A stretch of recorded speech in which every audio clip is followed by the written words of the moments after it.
Okay, perfect. So I'll go ahead and get started here. So again, thank you for your patience. Good morning, good evening, good afternoon, wherever you are in the world. Today, I'll be taking you through a presentation on Sumo Logic's Kubernetes solution. We'll dive into the UI. We'll get sharing an agenda here shortly, but wanted to talk about a few housekeeping things here. So my manager, Spencer Chin, the manager of our solutions engineering team, is on the chat here, and he will be fielding questions. Everyone in the Zoom should actually be muted. So any questions, please put in the either Q&A or in the chat. And he will be answering questions throughout, and then at the end, we'll answer any questions live, pending the time that we've got allocated. So I wanted to start by talking a little bit about Sumo Logic. So Sumo Logic was established in 2010. Our service is deployed in 8 regions across 5 continents. We're a multi-tenant SaaS service. We have over 2,000 customers using our platform to proactively monitor, troubleshoot, and secure their applications and infrastructure. Users can easily send any type of logs or metrics, and then they become instantly searchable, dashboardable, and then alertable. Our platform enables world-class development, security, and operations teams to achieve faster release cycles, harden their security posture, and maximize uptime. So quick high-level agenda today. Again, we're going to be going through our Kubernetes monitoring solution. So we're going to use the Kubernetes Explorer to identify or to find an issue, to identify the issue, and then the root cause. We'll talk about searching data, parsing. We'll talk about a method of parsing data on the fly. We'll talk about creating dashboards. We'll talk about our application catalog, which contains pre-built dashboards, searches, and alerts for many commonly used services. We'll talk about our collection for our Kubernetes solution, and then we'll go into a second troubleshooting use case, and then I'll share some resources, and then we'll focus on some live Q&A pending time here. And again, for any questions that come up, feel free to place them in the chat or in the Q&A section in your Zoom here. So I want to share just one slide before I get into the Sumo UI here, but a problem that many folks are experiencing monitoring Kubernetes environments with traditional tools are that there's more things to monitor. Everything is ephemeral, and the workflow is spread across many different tools. So the primary challenge with these traditional tools are that they have a flat view. You can look at things by a node perspective or by a pod, but what they're lacking is the intersection of how these things interact with each other. So how the different pieces connect. And what our solution is doing is making it easier for our users to understand the full context of what they're looking for and what they're looking at. So I'll actually just jump right into the UI now and show you what we're talking about here. So I'm in our Explore tab here. If you're in the Sumo UI, if you just open up a new dashboard and then click Explore, that will take you here. And I'm actually on this cluster overview dashboard here. And I think this is one of the most helpful dashboards.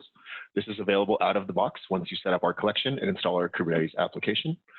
Some things that show up here are some statistics about your cluster. So you can see your CPU, memory, disk utilization of your cluster. You can see this one's only at 13% CPU utilization, so maybe we're overpaying for our resources on this cluster here.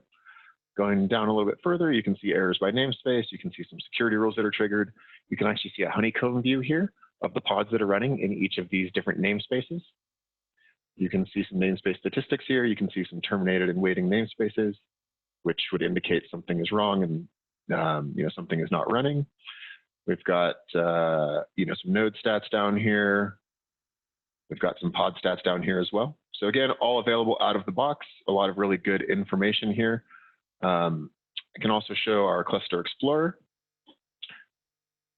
So in our Cluster Explorer here, we can get a little bit different perspective. So you can see the different nodes that you have running for the memory and CPU utilization. You can see the pod usage for memory and CPU as well.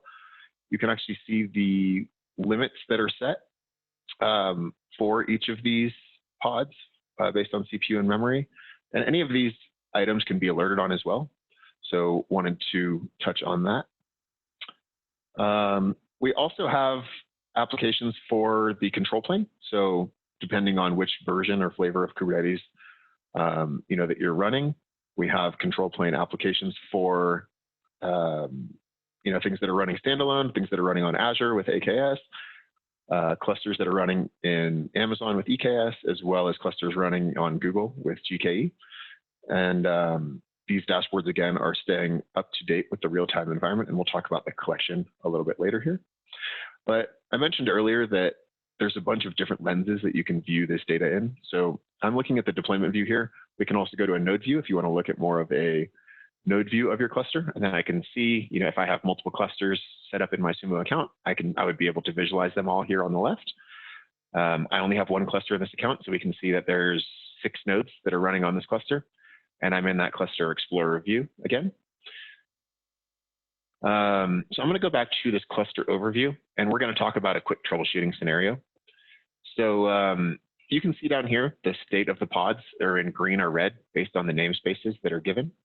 So this prod loggen namespace, what I'm running there is a production application that folks on my team use to generate log messages so we can show the power of our Sumo Logic platform. So you can see here that I've got a couple pods that are in red. So I'm going to focus on this one up here.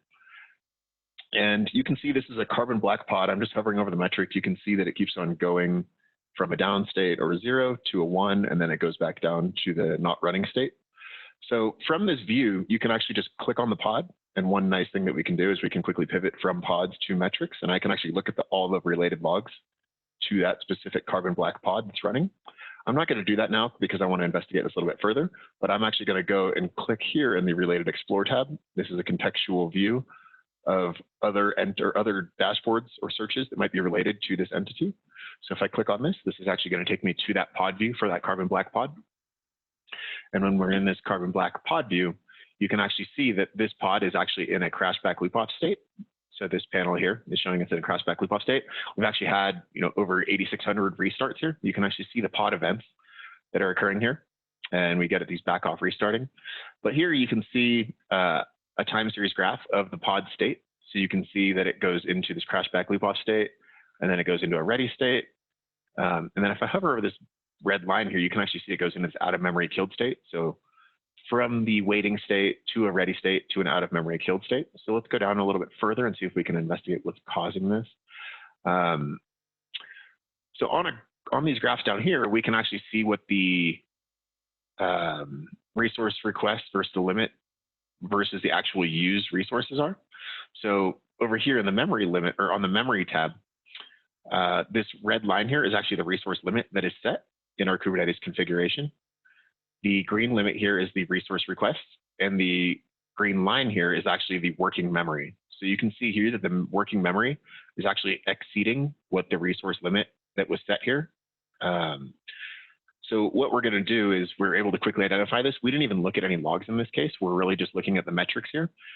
So we didn't even do a log search. We didn't really look at any logs, but we can quickly identify that this pod is going into a crashback loop off state because the memory that is being utilized is higher than what the actual limit was. And then, we've got some other things down here. You can see the terminated containers by reason. I'm going to expand this out to the last 60 minutes. And you can see here that, that out of memory killed reason is why that container keeps on getting terminated here. So again, a very quick way to troubleshoot, just pivoting from the cluster level and then identifying that the pod was not in a running state, and then quickly going into that pod overview where we can identify the state of that pod.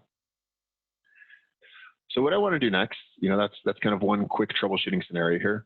What I want to do next is talk a little bit about how we can search ad hoc. So I'm on the collection page here, and we're searching for this cluster name. It's the same cluster that we're identifying here in our cluster overview. And we're bringing in, a bunch of different things here, and I'll talk again about our collection shortly here. But what I can do is, one thing that we've recently introduced is we can actually tag key value pairs or arbitrary key value pairs at the collector or source level. So I have this cluster tag for my production 01.travellogic.info cluster. So I'm going to copy this to my clipboard, and I'm actually just going to open up a new log search here. And I can actually use this as a key value pair to search across my logs. So if I can search, for logs from this production 01.travellogic.info cluster, And then from here, we're actually bringing in all of the metadata and the labels from your Kubernetes cluster. So you can see, if something came from a daemon set, which daemon set it came from. You can see what container these associated logs are coming from. You can see the namespaces. You can see, again, all these labels as well. And these labels are really helpful. Something that a lot of customers are doing are tagging with a version, like an app version or an app release that you can use as a key value pair. And what that allows you to do is you can actually compare error rates versus, from one version to another, or from when the new version was released, you can see the error rates.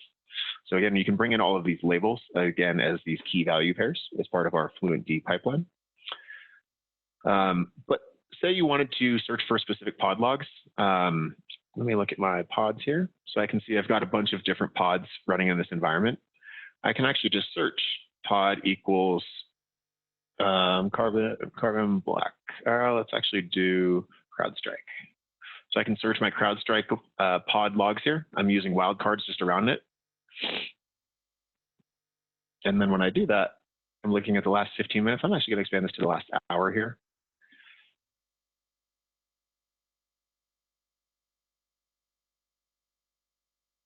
So we're pulling up our CrowdStrike logs from our prod01.travellogic.info cluster.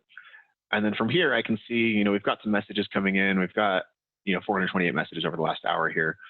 But what I want to do is, these messages are just giving me a status that messages were sent to Sumo Logic. Again, this is a service that's running for our production environment that's generating logs to send to our Sumo service. So I can, show our customers, the power of our service. But say I wanted to parse out something from this value here. I'm actually going to view this as raw. I'm going to highlight some text from this raw log, and I'm going to parse the selected text. I'm going to double click on a value here, and I'm just going to give this a field name called messages. So this is my parse anchor that I've created here. So anytime we see the text, sent, and then a number, and then messages to Sumo Logic successfully, the number that's there, we're going to call messages. So if I hit start one more time, we're going to run this query, and you're going to see that I've got my number of messages parsed out here. So again, this is called our parse anchor. We support various different kinds of parsing. The nice thing about Sumo Logic is you actually do not need to parse logs before ingest, so you don't need to create grok filters. You can actually parse them out at search time, as I'm doing here.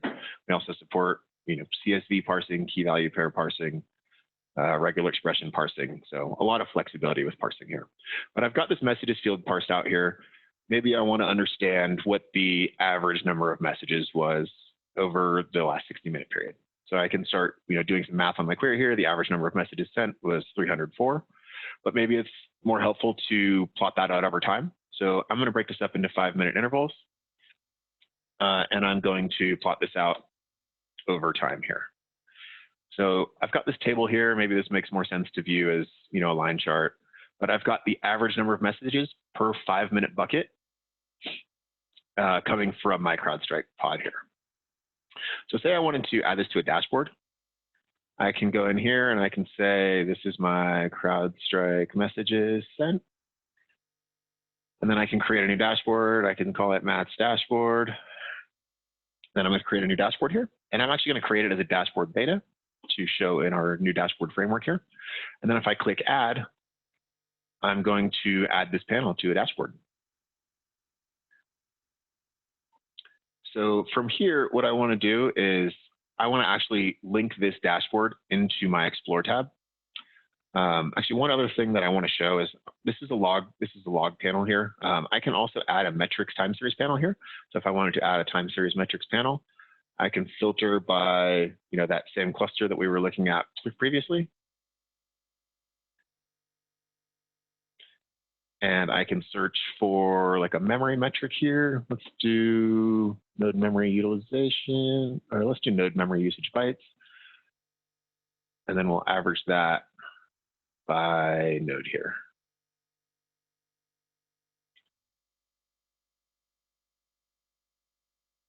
We can see what the chart would look like, but I can also add this to my dashboard. So I'm bringing in both logs and metrics in a single dashboard here. So what I want to do is I want to link this to my Explore tab. So I'm going to go in here and click these 3 little dots at the top right. I'm going to create a stack linking here. When I create a stack linking, I'm going to choose a key value pair or an entity that I want to tie this dashboard to. So I'm going to tie it to that same cluster that we've been working with the whole time here. And if I click apply, I'm going to open up a new Explorer dashboard here.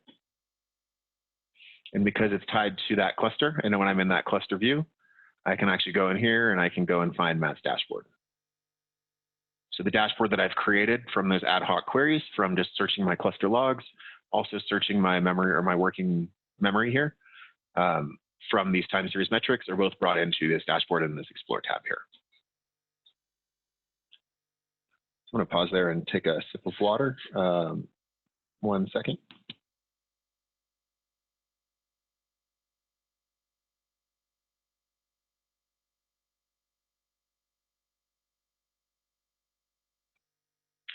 Okay, perfect.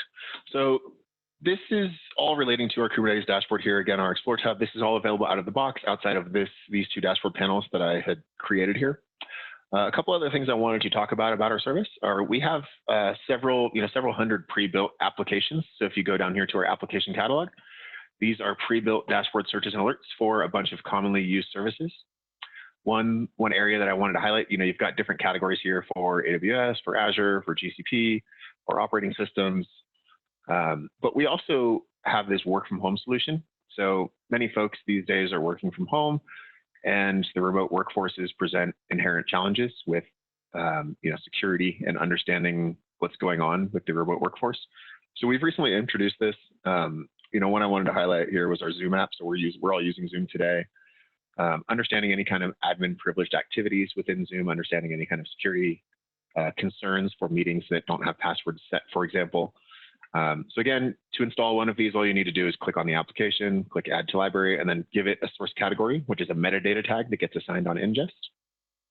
So I have an example of a Zoom dashboard here for the administrator activity. I wanted to show quickly how you can set up alerts based off of any of these dashboards.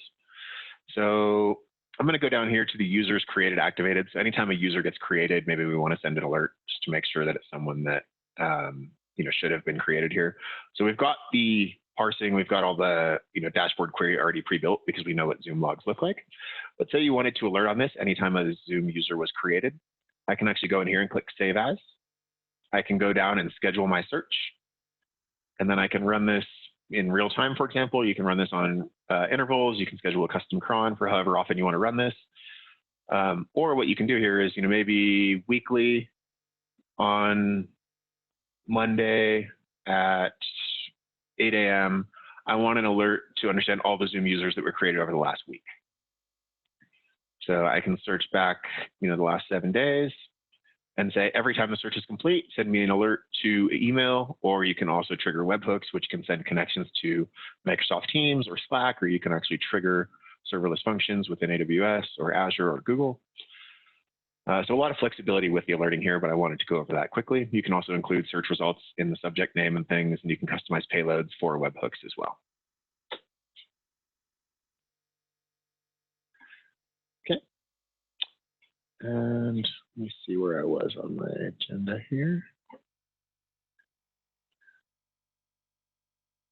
So let me actually switch to talking about collection here.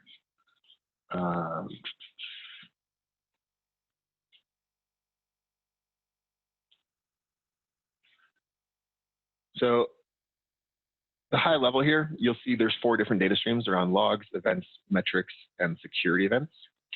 So we're collecting all of these things with a single helm install command. So it's very easy deployment to set this up. These are all open source data collectors as well, maintained by the Cloud Native Computing Foundation.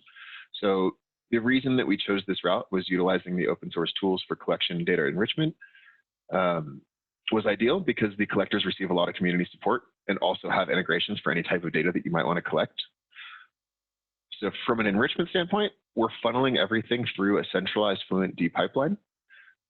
Since Kubernetes is so rich with metadata relating to the pods, labels, namespaces, et cetera, there's descriptors of these entities and how they relate to one another. With that in mind, not only do we tag the container, pod, node, and cluster, as I had shown earlier in the log search, but we're also identifying the service and the deployment for each entry. So since metrics might typically be the smoke detector that something might be going wrong, and then the logs enable us to drill down to identify the root cause, unifying these data sources around a common metadata language enables us to easily correlate signals we can easily pivot from the metrics data about a cluster to the events about a cluster to the specific logs about an application. So for the collection setup, I mentioned earlier, it is really just a single Helm install command. So you provide us with a Sumo Logic API key and ID, and that's used to leverage our collector management API to create the sources. And then that Helm will also configure FluentBit, FluentD, Prometheus, and Falco, and then deploy them. And then the data starts coming into Sumo Logic. So a little bit more detail on the log collection. We're using a FluentBit daemon set that runs on every node within the cluster. This gathers the logs and ships them to the service. For metrics, we're integrating with Prometheus. So Prometheus is the de facto choice for monitoring clusters. The main strengths being that it has auto discovery and it works for pre-instrumented things in Kubernetes, along with any custom instrumentation that you might have implemented in your applications. Because of the auto discovery, the Explore tab that we started our session on today automatically stays up to date with the live state of your environment, which means it learns about new components and updates as data streams into the service. So traditionally, Prometheus has a couple of weaknesses. The first is around scalability. So as deployments grow, and you might end up with multiple Prometheus instances. The challenge here is that it creates data silos, making aggregate cross namespace visibility a challenge. The second is that it was never built for long-term retention. So using the Sumo Logic service for Kubernetes metrics, we solve both of these problems. You can send all your data to Sumo for long-term retention and also get a single unified view of your entire cluster. So some metric examples that we're bringing in by default are around the API server, some kube state metrics, pod node state metrics, things that we were showing in that cluster explore dashboard earlier. For the events, we developed a FluentD plugin that runs as a deployment. The plugin essentially issues a watch command on the API server, and then as new events are detected, those are shipped over to the service. And then from a security perspective, similar to logging and metrics collection, there's a wealth of tools available to help provide container-level Kubernetes security visibility. These tools can give insight into things like behavioral activity to detect anomalous behavior and security events. So our stock Kubernetes application includes an integration with Falco. Falco, if you're not familiar, is an open source tool that detects anomalous activity and security events. Once it's deployed, it uses the kernel module user space libraries and the audit events to watch for any security events matching one of the conditions. And then notifications are issued for matching events and collected with our FluentD or collected with FluentD or FluentBit, similar to the logs and events. So examples of these security events would be a suspicious job process being spun up or the clearing of audit logs, for example. So I'm going to pause there for a minute, grab another sip of water.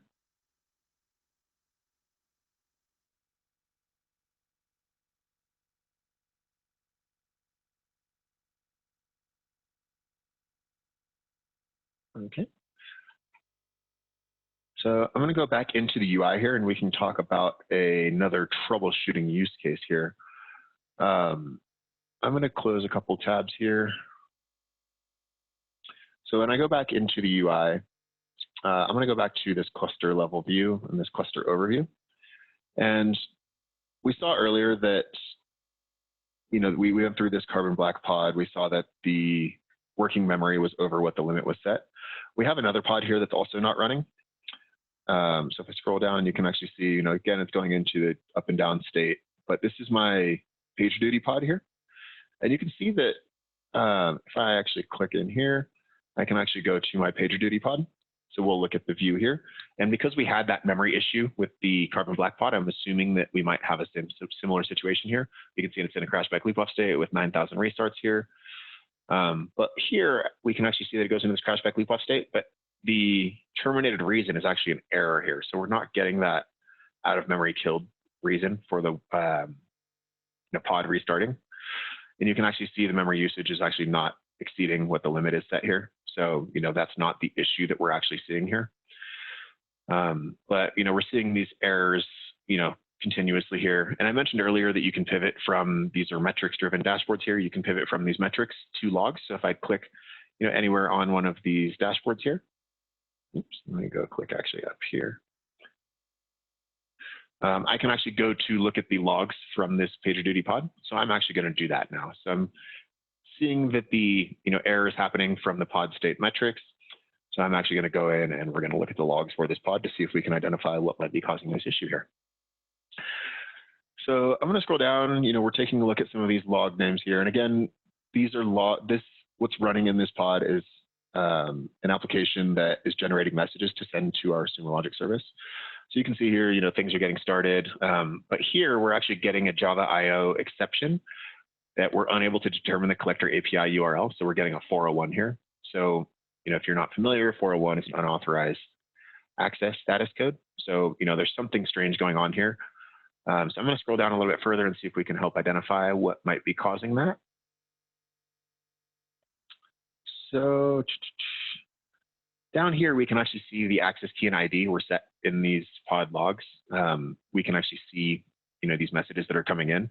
So I'm actually going to search this access key. So these are the API keys that are used to send the data and create the sources within the Sumo Logic account.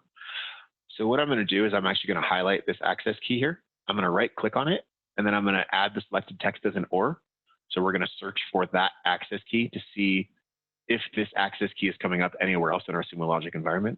So one thing that we do really well is we can aggregate data from a bunch of different services. And then if you want to troubleshoot a certain entity or investigate some kind of security finding you might have in your environment, you can search that same entity across multiple data sets. So that's what we're going to do here. So if I hit start, I'm actually going to expand this out over the last 60 minutes. We were looking at a 15-minute window previously.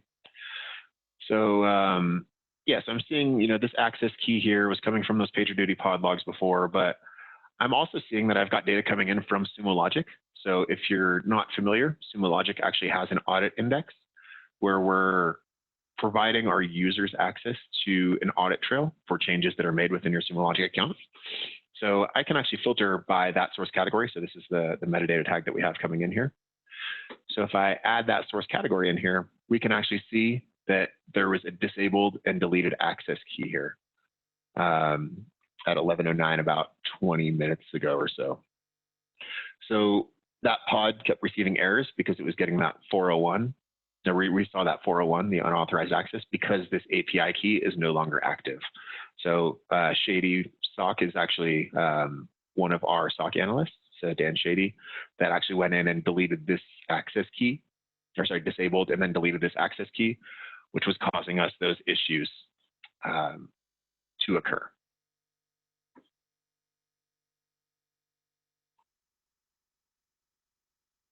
So from there, that is the second troubleshooting use case that I wanted to go through here. I wanted to take a minute to talk about a few other things here from our partner ecosystem. So we've also partnered with a handful of other companies and products to provide additional security insights into our customers' Kubernetes environments. Each of these integrations is supported by a Sumo Logic application that was built jointly with our partners. We actually have a partner application program. If there's any potential partners that might also be listening in, that we can work in conjunction with you to create applications to be a part of our pre-built database here. We also have some other partners relating to CI/CD pipelines, and I already mentioned kind of all the DevOps control plane services that we integrate with here as well as the security operations that are available to all of our customers here as well. If you're using any of these services, again, we have pre-built content around all of these items. So that is majority of what I wanted to go through today. Spencer, are there questions or anything specific that we wanted to focus in on? Are there any outstanding questions that have not yet been answered? No, right now I've answered all of the questions that were pending, but if anybody else has questions right now, you can put them in chat and then Matt can answer them live, or I can type them out as well. Yeah, so one more, I guess a couple more things that I had forgotten to discuss. So we have a lot of really great learning content within the UI. So you might want to learn, how to set up Kubernetes collection or how to explore this. So if you go to the homepage here, sorry, I had skipped over this previously. There's a few important tabs here. So the Learn tab is a great place to start. So we've got these micro lessons for setting up collection, for searching things. These are kind of smaller chunks. We've got hands-on labs here for viewing, searching, charting data, creating dashboards, creating alerts. We've also got this log operator cheat sheet, which you can actually just do like a control F and find specific log operators that you're looking to do. And this will take you to the respective help doc pages for understanding the syntax and example queries. And then on our certification page here, these are super helpful. And, we host events around the world as well as online seminars, but these are all available online at self-service as well. So we've got tutorials and hands-on labs for many of these. So you can become a power user with Sumo Logic by taking these trainings. So for the hands-on labs, what we'll provide you is with a login to a Sumo Logic account that has streaming data into it, similar to the account that I'm showing you today. And then you can learn how to use some of these advanced query operators. You can learn how to filter and dashboard and set up alerts and things. And then you can take these exams that you can share on your LinkedIn profile, if you can share with your organization. So there's some around searching here, there's some around administration, there's some around security analytics, and we've even got one around Kubernetes metrics here. So I highly suggest going in and taking these certifications. If you work with your respective account managers, they might be able to send you some swag for folks that achieve these as well. So yeah, I wanted to quickly touch on that. But yeah, so that's pretty much what I wanted to present. Happy to open the discussion to answer any questions that we want to discuss here. A couple other actions. If you are currently not a Sumo Logic customer, you can sign up for a free trial at this link here. You can join us on Slack. We have a public Sumo dojo that is available to all of our any user of Sumo Logic. We've got several thousand folks in there answering each other's questions, as well as many of the Sumo Logic technical staff also answering questions. You can reach me on that public Sumo Slack dojo. Here's my handle, or here's my direct email as well.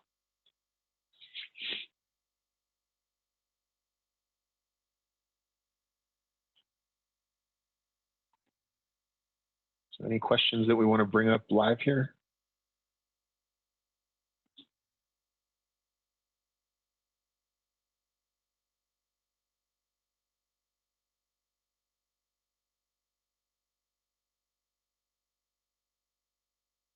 Again, feel free to post questions in the chat or in the Q&A.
I think questions are still getting answered in the chat here. I see one coming in about, are the collectors HTTP cloud collectors, or should they be hosted on client infrastructure? So the collectors for Kubernetes are all hosted cloud collectors.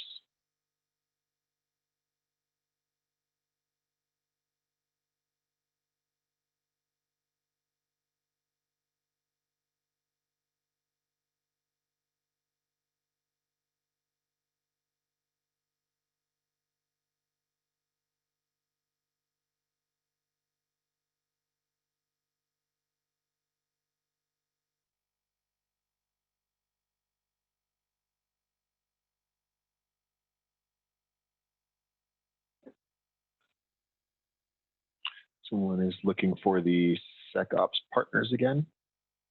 So I will share that here.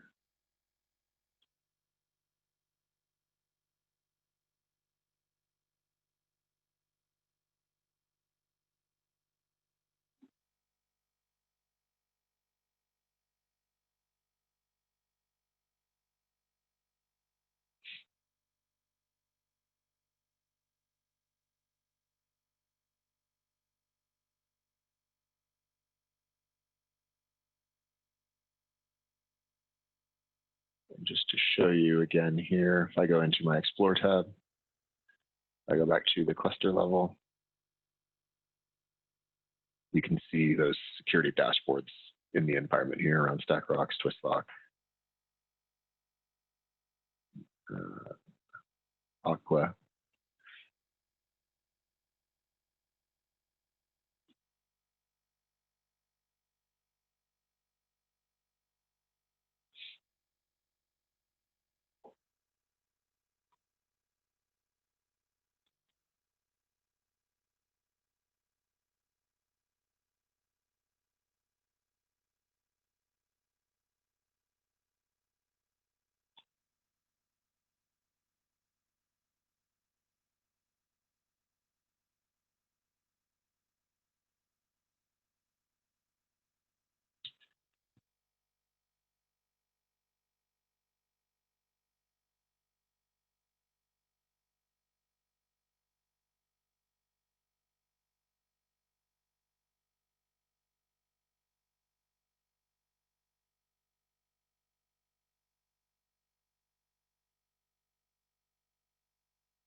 Okay, I think all of the questions were answered here. So thank you everyone for your time today and appreciate you joining, and looking forward to connecting with everyone on the Sumo Dojo.